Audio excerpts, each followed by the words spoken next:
Hello friends, പത്തരമാറ്റിൻ്റെ പുതിയ എപ്പിസോഡിലേക്ക് എല്ലാവർക്കും സ്വാഗതം. അപ്പോൾ ആകെ വിഷമത്തിലാണ് കേട്ടോ അനാമിക. ഇനി അങ്ങോട്ട് പോയി കഴിഞ്ഞാൽ എന്തെങ്കിലും പ്രശ്നം ഉണ്ടാവുമോ എന്നുള്ള ഒരു ടെൻഷനും അതുപോലെ എന്തെങ്കിലുമൊക്കെ ചോദ്യം ഉണ്ടാവുമോ എന്നുള്ള ടെൻഷനിലൊക്കെയാണ് കേട്ടോ. അന്നേരം വേണു പറയുന്നുണ്ട്, മോൾ ഇങ്ങനെ വിഷമിക്കുകയൊന്നും വേണ്ട, എന്തെങ്കിലും സംഭവിച്ചാൽ തന്നെ നമുക്ക് പിടിച്ചു നിൽക്കാവുന്നതേ ഉള്ളൂ. ഒരു കച്ചിത്തുരുമ്പുണ്ടല്ലോ ആദർശിൻ്റെ കേസ്, അത് വെച്ച് നമുക്ക് കളിക്കാം. അതുകൊണ്ട് മോള് പേടിക്കുകയൊന്നും വേണ്ട, ഇതിങ്ങനെ വിളിച്ചു പറഞ്ഞ പ്രശ്നമൊന്നും ആക്കുകയൊന്നും വേണ്ട. ഇപ്പോൾ തൽക്കാലം എങ്ങനെയെങ്കിലും അനിയുടെ അമ്മയും അതുപോലെ അബിയുടെ അമ്മയൊക്കെ കൂടെ നിർത്തിക്കോ. മോൾ അങ്ങോട്ട് ചെല്ല, ഇനി എന്തെങ്കിലും അങ്ങോട്ട് വന്നിട്ടുണ്ടെങ്കിൽ നമുക്ക് അന്നേരം നോക്കേ എന്നൊക്കെ ഇങ്ങനെ പറയുന്നുണ്ട്.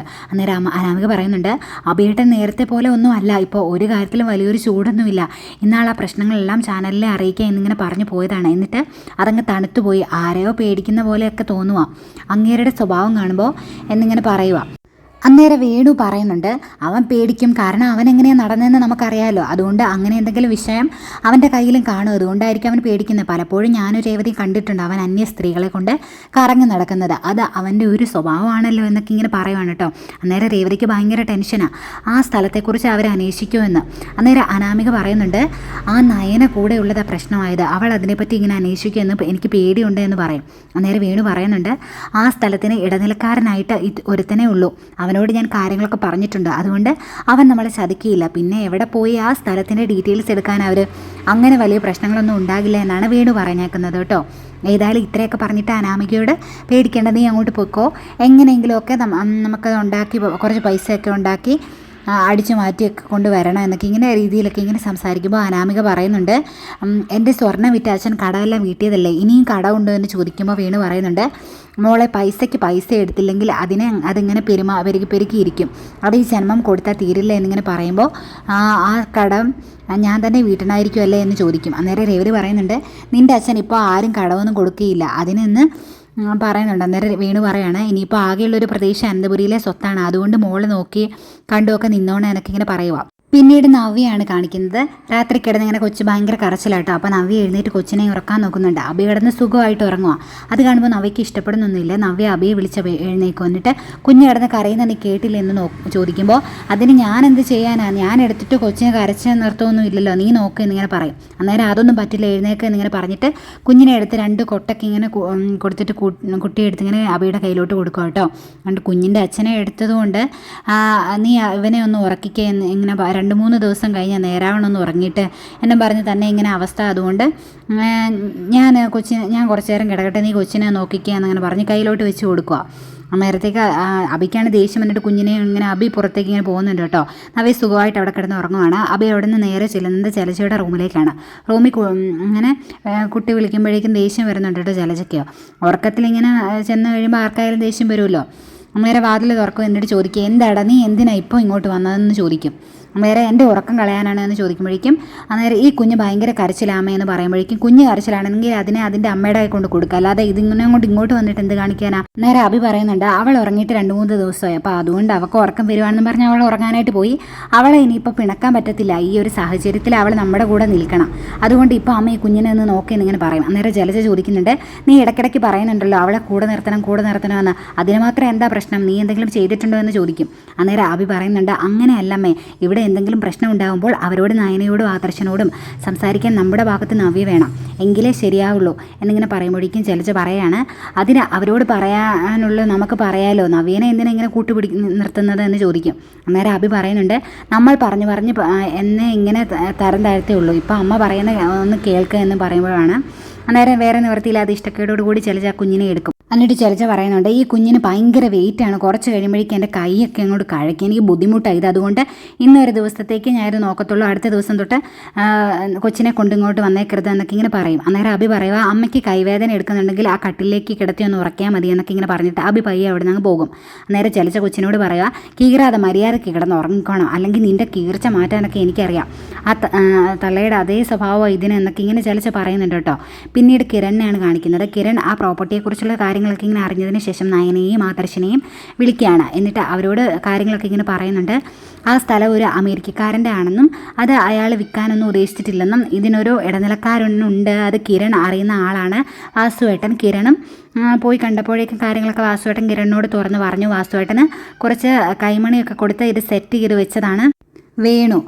അപ്പം എന്തെങ്കിലും അന്വേഷണം വരികയാണെങ്കിൽ അത് വേണുവിൻ്റെ തന്നെയാണ് എന്നിങ്ങനെ പറയണം എന്നൊക്കെ ഇങ്ങനെ പറഞ്ഞ് സെറ്റ് ചെയ്ത് വെച്ചിട്ടുണ്ടായിരുന്നു എന്നുള്ള കാര്യങ്ങൾ മൊത്തം ഇന്ന് കിരണിനും അങ്ങനെ പറയുവാണ് കേട്ടോ. എന്നിട്ട് അങ്ങേരാണ് ഇതെല്ലാം ഇങ്ങനെ പറഞ്ഞു കൊടുത്തതെന്ന് വേണു അറിയരുതെന്നും പറഞ്ഞിട്ടുണ്ട്. ഈ കാര്യങ്ങളെല്ലാം അറിഞ്ഞു കഴിയുമ്പോഴേക്കും ആദർശിന് ഭയങ്കര സങ്കടമാണ്. അതായത് കിരൺ പറയുന്നുണ്ട്, ഏതായാലും അനിയെ മൊത്തത്തിൽ അവരൊക്കെ മുക്കി. അവൻ്റെ ജീവിതത്തിലേക്ക് കയറി വരാൻ പാടില്ലാത്തൊരു പെൺകുട്ടിയാണ് ജീവിതത്തിലേക്ക് കയറി വന്നത്. ഇനിയിപ്പോൾ എന്താ ചെയ്യുന്നത്? എൻ്റെ അമ്മാവൻ ഒരാൾ ഉണ്ടല്ലോ, അയാളുടെ അതേ സ്വഭാവമാണ് വേണുവിന്. അതുകൊണ്ട് തന്നെ മകളും നന്നാവും എന്നിങ്ങനെ എനിക്ക് തോന്നുന്നില്ല എന്നൊക്കെ ഇങ്ങനെ പറയും. അന്നേരം ആദർശ് പറയാണ്, ഇതൊക്കെ എങ്ങനെയാണ് ഞാൻ വീട്ടിൽ പോയി പറയുന്നത്? മുത്തശ്ശനെ ഇതൊന്നും സഹിക്കാൻ പറ്റില്ല. പിന്നെ അനിയുടെ ജീവിതത്തിൽ നിന്ന് അവളെ ഇറക്കി വിടാൻ അല്ലെങ്കിൽ ഒരു ഡിവോഴ്സ് മേടിക്കുക എന്ന് കരുതിയിട്ടുണ്ടെങ്കിൽ മുത്തശ്ശനാകെ വിഷമവും ആകും, അത് സമ്മതിക്കത്തുമില്ല. അന്നേരം കിരൺ പറയുന്നുണ്ട്, അങ്ങനെയുണ്ടെങ്കിൽ അവളെ എങ്ങനെയെങ്കിലും നന്നാക്കിയെടുക്കാൻ ശ്രമിക്കാം. പക്ഷേ എനിക്ക് തോന്നുന്നില്ല, അവളുടെ സ്വഭാവം കാണുമ്പോൾ എനിക്ക് തോന്നുന്നില്ല അവളെ നന്നാവുമെന്ന് തോന്നുന്നില്ല. അങ്ങനെയാണെങ്കിൽ ഈ ജന്മം നന്നാവുമെന്ന് എനിക്ക് തോന്നുന്നേ ഇല്ല. ഏതായാലും ഈ കാര്യങ്ങളൊക്കെ പറയാൻ വേണ്ടിയിട്ടോ ഞാൻ വന്നത് എന്നൊക്കെ ഇങ്ങനെ പറഞ്ഞിട്ട് കിരൺ അങ്ങോട്ട് പോകും. കിരൺ പോയി കഴിയുമ്പോഴേക്കും നയനയ്ക്കും ആദർശനും ഭയങ്കര വിഷമാണ് കേട്ടോ. അവർ വീട്ടിലോട്ട് വരുന്നു. എന്നിട്ട് ദേവയാനിയോട് ഈ കാര്യങ്ങളൊക്കെ ഇങ്ങനെ പറയുവാണ്. ദേവയാനി ഇതറിഞ്ഞു കഴിയുമ്പോഴേക്കും അങ്ങ് ഭയങ്കര ഡള്ളാകും കേട്ടോ. ദേവയാനിക്ക് ദേഷ്യം വരുന്നുണ്ട്. അപ്പോൾ അവളുടെ അച്ഛനും അമ്മയും പറഞ്ഞത് മൊത്തം നുണയാണോ എന്നിങ്ങനെ ചോദിക്കും. അന്നേരം ആദർശ് പറയുന്നുണ്ട്, അമ്മ ഇങ്ങനെയൊക്കെ കാര്യങ്ങളൊക്കെ ഇപ്പോൾ നമ്മുടെ നാട്ടിൽ നടക്കുന്നുണ്ട്. പലരുടെയും പ്രോപ്പർട്ടീസ് നാട്ടിലുണ്ട്, അവരുടെ വിദേശത്തായിരിക്കും. അന്നേരം ഇത് സ്വന്തം പ്രോപ്പർട്ടിയാണ് എന്ന് പറഞ്ഞ് ബാക്കിയുള്ളവരെ കാണിച്ചിങ്ങനെ അഡ്വാൻസ് മേടിക്കുന്നത് പോലുള്ള കള്ളത്തരങ്ങളൊക്കെ ഇപ്പോൾ നടക്കുന്ന കാര്യമാണ് എന്നൊക്കെ ഇങ്ങനെ പറയുന്നുണ്ട്. അന്നേരം നയനയും പറയുന്നുണ്ട്, ആ പ്രോപ്പർട്ടി അമേരിക്കക്കാരൻ്റെതാണ്, അയാൾ അത് ആർക്കും വിൽക്കാനൊന്നും ഉദ്ദേശിച്ചിട്ടുമില്ല, വേണു വെറുതെ പറഞ്ഞതാണ് എന്ന് പറയും. അന്നേരം ദേവയാനി പറയുകയാണ്, ഓരോ കള്ളത്തരങ്ങളും പിടിക്കുമ്പോഴും എൻ്റെ മനസ്സിലേക്ക് വരുന്നത് അനിയുടെ ജീവിതമാണ്, അവൻ്റെ മുഖമാണ്. ഏതായാലും ബെഡ്റൂമിൽ അവർ രണ്ടായിട്ട് കഴിഞ്ഞത് നന്നായി. അവൻ്റെ ജീവിതത്തിലേക്ക് കയറി വരാനുള്ള യാതൊരു യോഗ്യതയില്ലാത്ത ഒരുത്തിയാണ് അനാമിക എന്നിങ്ങനെ പറയും. എന്നിട്ട് ദേഷ്യത്തോടെ ദേവയാനി പറയുന്നുണ്ട്, അവളുടെ അച്ഛനും അമ്മയും എനിക്കൊന്ന് കാണണമെന്ന്. അന്നേരം ആദർശ് ചോദിക്കുക, അമ്മ എന്ത് ചെയ്യാനാണ് പോകുന്നതെന്ന് ചോദിക്കുമ്പോഴേക്കും, അതെന്താ ഞാൻ ചെയ്യാൻ പോകുന്നതെന്ന് നീ കണ്ടോ? ഇതിനൊക്കെ ഒരു ഉത്തരം വേണമല്ലോ, ഏതായാലും ഞാൻ കാണിച്ചു കൊടുക്കാം അവളെ എന്നൊക്കെ ഇങ്ങനെ പറഞ്ഞ് ദേഷ്യപ്പെട്ട് ദേവേനെ അവിടെ നിന്ന് അങ്ങ് പോരും. പോയി കഴിയുമ്പോൾ അന്നേരം നയന ആദർശനോട് ചോദിക്കും, ഇത് വലിയ പ്രശ്നമാവോ ആദർശേട്ടാന്ന്. അന്നേരം ആദർശ് പറയും, ആവുകയാണെങ്കിൽ ആകട്ടെ എന്ന്. എന്നിട്ട് നയന പറയുകയാണ്, എല്ലാവരും പറയും ഞാൻ കാരണം ഈ വീട്ടിൽ പ്രശ്നങ്ങളുണ്ടായിരുന്നു, യാതൊരു പ്രശ്നമായി കഴിഞ്ഞാൽ ഞാൻ എന്ത് ചെയ്യുമെന്ന് ചോദിക്കുമ്പോഴേക്കും ആദർശ് പറയുന്നുണ്ട്, പ്രശ്നങ്ങളുണ്ടാകട്ടെ, എല്ലാവരും അറിയട്ടെ, നമ്മളെപ്പോഴും സത്യത്തിൻ്റെ ഭാഗത്ത് നിന്നാൽ മതി, ബാക്കി എല്ലാവരും പറയുന്നത് ഒന്നും കേൾക്കാനായിട്ട് നിൽക്കണ്ട, അതാണ് വേണ്ടത് എന്നിങ്ങനെ ആദർശം പറയുന്നുണ്ട്. പക്ഷേ നയനയ്ക്ക് ഭയങ്കര വിഷമാണ് കേട്ടോ. പിന്നെ കാണിക്കുന്നത് അനാമികയാണ്. അനാമിക മൊബൈലിലൊക്കെ ഇങ്ങനെ തോണ്ടിക്കൊണ്ട് ഇങ്ങനെ വളരെ ഇങ്ങനെ സന്തോഷത്തോടെ ഇങ്ങനെ ഇരിക്കുന്ന സമയത്താണ് ദേവേനെ അടുത്തേക്ക് വരുന്നത്. എന്നിട്ട് അനാമിക എന്നാ വിളിക്കുന്നത്, ഇത്രയും ദിവസം മോളെ എന്നല്ലേ വിളിച്ചിരുന്നത്, അനാമിക നിൻ്റെ അച്ഛനോടും അമ്മയോടും ഉടനെ ഇങ്ങോട്ടൊന്ന് വരാൻ പറയണം കേട്ടോ എന്ന് പറയും. അന്നേരം എന്നെ എന്തിനാ വല്യമ്മ എന്ന് എനിക്ക് അവരോട് കുറച്ച് കാര്യങ്ങൾ സംസാരിക്കാനുണ്ടെന്ന് പറയുമ്പോൾ, എന്താ കാര്യം വല്യമ്മയെന്ന് ഇങ്ങനെ ചോദിക്കും. അന്നേരം ദേവേനെ പറയും, ഇങ്ങോട്ട് വരാൻ പറഞ്ഞത് കാര്യമുള്ളത് കൊണ്ടാണല്ലോ, അത് നിന്നോട് മാത്രം പറയേണ്ട കാര്യമില്ല, അവരോട് കൂടി പറയേണ്ട കാര്യമാണ്, അതുകൊണ്ട് നീ കൂടുതലൊന്നും ചെയ്യേണ്ട, അവരോട് പെട്ടെന്ന് ഇന്ന് തന്നെ ഇങ്ങോട്ട് വരാനായിട്ട് പറഞ്ഞാൽ മതി എന്നിങ്ങനെ പറയുമ്പോഴേക്കും, ഞാൻ പറയാം വല്യമ്മ എന്നിങ്ങനെ പറയും. ദേവേനെ അങ്ങ് പോയി കഴിയുമ്പോഴേക്കും അനാമിക മനസ്സിൽ ഓർക്കുന്നുണ്ട്, അവരുടെ മോഹഭാവം അത്ര ശരിയായല്ലോ, ഇനി വേറെ എന്തെങ്കിലും പ്രശ്നമുണ്ടോ എന്നൊക്കെ ഇങ്ങനെ ചിന്തിക്കുന്നുണ്ട്. ഈ കാര്യങ്ങളെല്ലാം അനാമിക വിളിച്ച് വേണുവിനോടും രേവതിയോടും പറയുന്നു. അന്നേരം രേവതി ചോദിക്കുന്നുണ്ട്, വേണുവിനോട് നമ്മളോട് എന്തിനാ പോലും അങ്ങോട്ട് ചെല്ലാൻ പറഞ്ഞത്, എന്തെങ്കിലും ഉദ്ദേശിച്ചിട്ടുണ്ടാവും അവരെന്നൊക്കെ ഇങ്ങനെ പറയുമ്പോഴേക്കും, ആ ഉദ്ദേശിച്ചിട്ടുണ്ടായിരിക്കും, നമ്മളെന്ന് കണ്ണായ സ്ഥലത്തല്ല ഒരു പ്രോപ്പർട്ടി കാണിച്ചത്, അവിടെ വല്ല കൺസ്ട്രക്ഷനും നടത്താൻ വേണ്ടി പൈസ തരാൻ വേണ്ടി ആയിരിക്കും എന്ന് പറയുമ്പോഴേക്കും രേവതി പറയുക, അങ്ങനെ പൈസ കിട്ടിയിട്ടുണ്ടെങ്കിൽ ആ കിരണിനെ ഏൽപ്പിക്കേണ്ട കേട്ടോ എന്നിങ്ങനെ.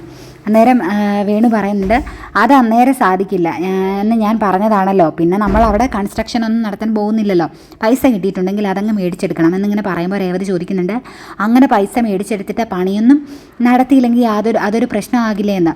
അന്നേരം വേണു പറയാണ്, നമ്മുടെ മോൾ ഒരുപാട് കാലമൊന്നും അവിടെ നിൽക്കാൻ പോകുന്നില്ലല്ലോ, ഇങ്ങോട്ട് പോരുമല്ലേ, പിന്നെ ഇതൊക്കെ നഷ്ടപരിഹാരത്തിൻ്റെ കൂട്ടത്തിൽ അങ്ങ് കൂട്ടിക്കോണം, ഇനി പൈസ ചോദിച്ച് അങ്ങനെ നമ്മൾ ശല്യം ചെയ്തിട്ടുണ്ടെങ്കിൽ ആദർശിൻ്റെ കാര്യം നാട് മൊത്തം ആക്കുക എന്ന് പറഞ്ഞാൽ നമുക്ക് അങ്ങോട്ടും അങ്ങനെ ഭീഷണിപ്പെടുത്താം, അത് നമുക്ക് കിട്ടിയ ഒരു തുറുപ്പ് ചീട്ടാണ്, അതുകൊണ്ട് അത് കളയാതെ നമ്മൾ കൊണ്ട് നടക്കണം, എന്തെങ്കിലും പ്രശ്നം വന്നിട്ടുണ്ടെങ്കിൽ അന്നേരം അതെടുത്ത് പ്രയോഗിക്കണം എന്നൊക്കെയാണ് ഇങ്ങനെ രണ്ടും കൂടെ പറഞ്ഞിങ്ങനെ. ഈ സമയം അനന്തപുരിയിൽ ആകെ ടെൻഷനോടെ ഇങ്ങനെ ഇരിക്കുവാണ് കേട്ടോ അനാമിക. കൂടെ ജാനകിയും ഉണ്ട് കേട്ടോ. എന്നിട്ട് ജാനകി പറയുന്നുണ്ട്, എൻ്റെ മരുമോളെ ഇവിടെ നിന്ന് ഇറക്കി വിടാൻ വേണ്ടിയാണ് ഏട്ടത്തിയുടെ മരുമോളും ഒക്കെ ശ്രമിക്കുന്നത്. അതെന്തിനാണെന്ന് എനിക്ക് മനസ്സിലാകുന്നില്ല എന്നൊക്കെ ഇങ്ങനെ പറയുമ്പോഴേക്കും ജലജ പറയുന്നുണ്ട്, എന്തിനാണ് ഇവിടെ നിന്ന് മോളെ ഇറക്കി വിടണമെന്ന് ഏട്ടത്തിയുടെ മരുമോൾക്കും മാത്രം ഇവിടെ സ്ഥാനം കിട്ടിയാൽ മതി എന്ന് തന്നെയാണോ കാര്യം എന്നൊക്കെ ഇങ്ങനെ പറയും. അന്നേരം ദേവേനെ പറയുന്നുണ്ട്, അവരേതായാലും ഇങ്ങോട്ട് വരുമല്ലോ, അവരോട് ഞാൻ കുറച്ച് ചോദ്യങ്ങൾ ചോദിക്കും, അതിനുള്ള മറുപടി അവർ പറയും, അത് നിങ്ങൾക്കും കേൾക്കാമല്ലോ എന്നിങ്ങനെ പറയുകയാണ്. അന്നേരം നല്ല ടെൻഷനുണ്ട് കേട്ടോ അനാമികയ്ക്ക്. അങ്ങനെ അവർ സംസാരിച്ചുകൊണ്ടിരിക്കുന്നു. ആ സമയത്തേക്ക് നമ്മുടെ വേണുവും രേവതിയും കൂടി ഇങ്ങനെ അങ്ങോട്ട് എത്തുന്നു. അന്നേരത്തേക്കും ദേ അമ്മയും അച്ഛനും വന്നു എന്നിങ്ങനെ അനാമിക പറയുന്നുണ്ട്. അപ്പോൾ കട്ടക്കലിപ്പിൽ ഇങ്ങനെ അവരെ നോക്കുന്ന നമ്മുടെ ദേവേനെ കാണിച്ചുകൊണ്ടാണ് ഇന്നത്തെ എപ്പിസോഡ് വൈൻഡപ്പ് ചെയ്യുന്നത്. അപ്പോൾ നാളെ ഇനിയും രേവതിയും വേണുവും ഒക്കെ അനാമികയെ വിളിച്ചുകൊണ്ട് പോയില്ല എന്നുള്ളതൊക്കെ നമുക്ക് കണ്ടറിയാം. അപ്പോൾ ചാനൽ സബ്സ്ക്രൈബ് ചെയ്യാത്തവരുണ്ട് ഒന്ന് സബ്സ്ക്രൈബ് ചെയ്യണം, അതുപോലെ ലൈക്ക് ചെയ്യാനും ഷെയർ ചെയ്യാനും മറക്കരുത്. Okay, bye bye.